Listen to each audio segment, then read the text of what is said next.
Hello listeners and viewers, मैं विनोद कुमार गर्ग। तो आज मैं आपके बीच में यस बैंक के एफपीओ के ऊपर कुछ अपनी बात रखने आया हूँ। तो आप सबको पता होगा कि यस बैंक का एफपीओ आ रहा है और उसका जो फ्लोर प्राइस है 12 रुपया है और कैप प्राइस 13 रुपया है। और यस बैंक इस एफपीओ के जरिए कोई 15,000 करोड़ रुपया रेज करने की सोच रहा है। अब इससे रिलेटेड कुछ चीज़ें पहले हम बात करते हैं। तो पहले हम थोड़ा सा पीछे देखते हैं, फिर हम आगे देखेंगे। तो पीछे अगर देखें तो जो यस बैंक की शेयर कैपिटल है वो 2510 करोड़ रुपया है।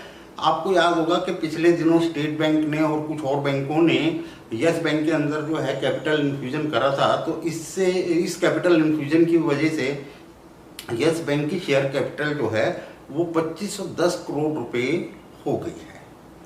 अब 2510 करोड़ की कैपिटल है, ठीक है। अब इसके कुछ डिपॉजिट्स और एडवांसेस पे भी थोड़ा सा निगाह डालना जरूरी है। तो 30/3/2020 के जो रिजल्ट्स हैं वहाँ डिपॉजिट जो हैं कंपनी के यस बैंक के 1,05,364 करोड़ रुपया है। 1,05,364 करोड़ रुपीज़ के डिपॉजिट्स हैं। और एडवांसेस की अगर बात करें तो 1,71,443 1,71,443 करोड़ रुपए के एडवांसेस हैं।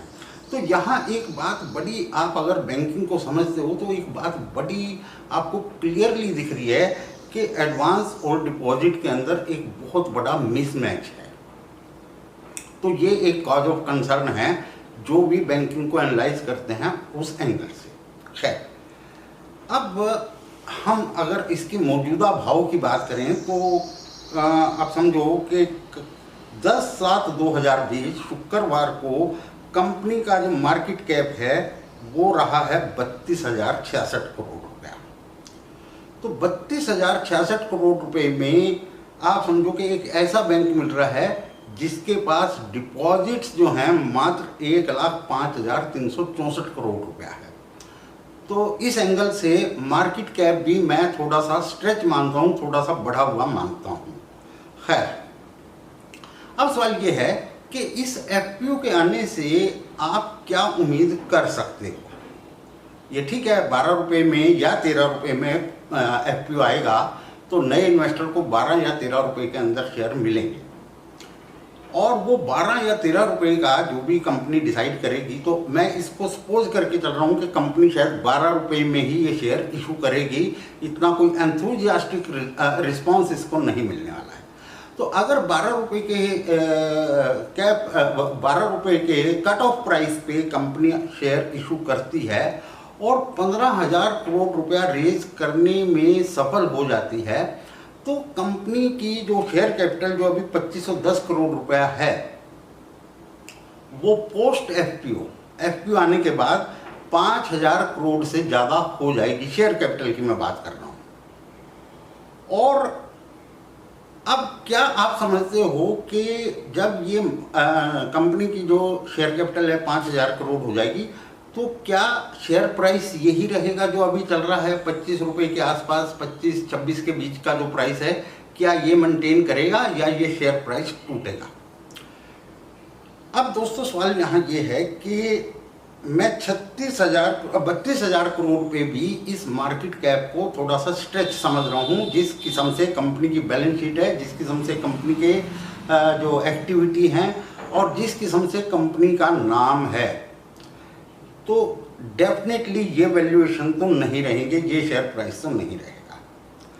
तो अगर मैं यही समझूं कि मौजूदा जो मार्केट कैपिटलाइजेशन है 32 से 34,000 करोड़ रुपया, तो पोस्ट एफपीओ भी अगर बाजार यस बैंक को यही मार्केट कैपिटलाइजेशन देता है, तो 32 से 34,000 करोड़ का अगर मार्केट कैपिटलाइजेशन मिलता है तो शेयर का प्राइस टूट के कहीं 12.5 से 13 या 14 रुपये तक रहेगा।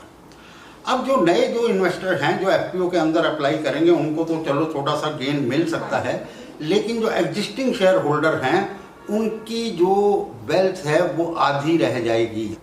तो जो मैं शुरू से ये कह के चल रहा हूँ कि एफपीओ जो है वो एक वेल्थ क्रिएटर है या वेल्थ डिस्ट्रॉयर है। तो मेरी निगाह में यस बैंक का एफपीओ एक वेल्थ डिस्ट्रॉयर का काम करेगा। दूसरी चीज, यहाँ कुछ और चीजें भी है। मैं ये समझता हूँ कि चेंज ऑफ मैनेजमेंट से भी कोई ज़्यादा फर्क नहीं आया है। तो इससे पहला जो मैनेजमेंट था वहाँ भी एक समस्या थी कि जो रिपोर्टिंग सिस्टम था या जो इंफॉर्मेशन शेयरिंग सिस्टम था शेयर होल्डर के साथ, वो बहुत ज़्यादा वीक था। रादर कंसीलिंग ऑफ फैक्ट्स के ऊपर जो है ये कंपनी काम करती रही या पिछला मैनेजमेंट काम करता रहा।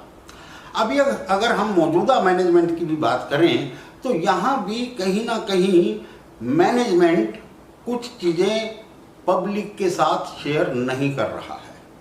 और वो कैसे नहीं कर रहा, आपको आपने अगर देखा हो पिछले 8-10 दिन के अंदर बहुत सारे बैंकों ने, बहुत से प्राइवेट सेक्टर बैंक्स ने अपने डिपॉजिट्स एंड एडवांसेस के फिगर जो हैं वो स्टॉक एक्सचेंजेस को दिए हैं कि हमारे इस क्वार्टर में, जून 2020 क्वार्टर के अंदर हमारे डिपॉजिट्स और हमारे एडवांसेस की क्या फिगर रहे, ताकि रिजल्ट आने से पहले इन्वेस्टर को पता रहे कि बैंक कैसे काम कर रहे हैं।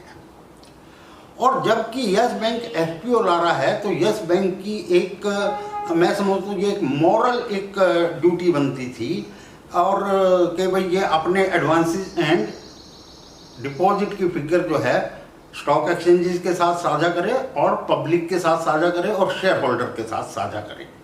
तो वो एक मेरे मन में ये भी एक संशय है कि मैनेजमेंट अभी भी जो है जो ट्रांसपेरेंसी उसको दिखानी चाहिए थी वो ट्रांसपेरेंसी नहीं दिखा रहा है। तो दोस्तों, मैं अपनी वीडियो को यहीं ख़त्म कर रहा हूँ।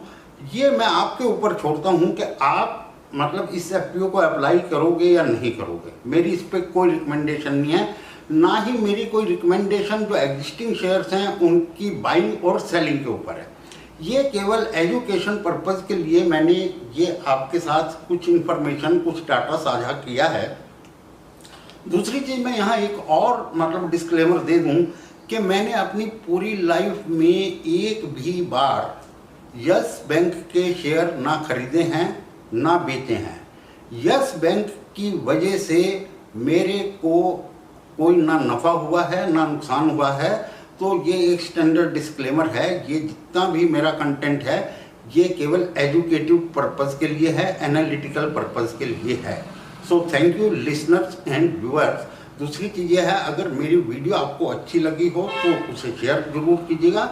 और इस यस बैंक से रिलेटेड जो कुछ और न्यूज या कुछ और इन्फॉर्मेशन है, अगर आपको लगे कि कुछ और चीज़ हमें शेयर करनी है या आपको कुछ पूछनी है, so you are welcome. Thank you very much listeners and viewers.